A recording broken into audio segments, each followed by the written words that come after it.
വികസന പദ്ധതികൾ ആവിഷ്കരിച്ച് നടപ്പിലാക്കുന്നതിൽ സംസ്ഥാനത്തെ എ ക്ലാസ് മണ്ഡലമാക്കി പാലായെ മാറ്റിയെടുക്കുമെന്ന് LDF സ്ഥാനാർത്ഥി ജോസ് കെ മാണി പറഞ്ഞു. MLA ഫണ്ട് വിനിയോഗം മാത്രമല്ല, ഒരു ജനപ്രതിനിധിയുടെ ചുമതലയെന്ന ഉറച്ച ബോധ്യത്തോടെ ജനങ്ങൾക്കിടയിൽ പ്രവർത്തിക്കും. വിദ്യാഭ്യാസ, ആരോഗ്യ, ടൂറിസം മേഖലകളിൽ പുതിയ കാലഘട്ടം തുറന്നിടുന്ന അനന്ത സാധ്യതകൾ പാലായിൽ എത്തിക്കുന്നതിന് ജനപ്രതിനിധി എന്ന നിലയിൽ കഠിനാധ്വാനം ചെയ്യുമെന്നും ജോസ് കെ മാണി പറഞ്ഞു.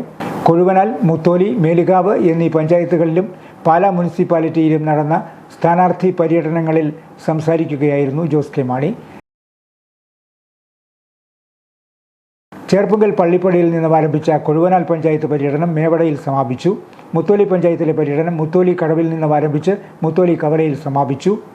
അഡ്വക്കേറ്റ് ജോസ് ടോം, ലാലിച്ചൻ ജോർജ്, സജേഷ് ശശി, പ്രൊഫസർ ലോപ്പസ് മാത്യു, ബാബു കെ ജോർജ്, ഔസേപ്പച്ചൻ വാളിപ്ലാക്കൽ, ബെന്നി മൈലാടൂർ, ഔസേപ്പച്ചൻ തകടിയിൽ, പ്രശാന്ത് നന്ദകുമാർ തുടങ്ങിയവർ വിവിധ യോഗങ്ങളിൽ പ്രസംഗിച്ചു.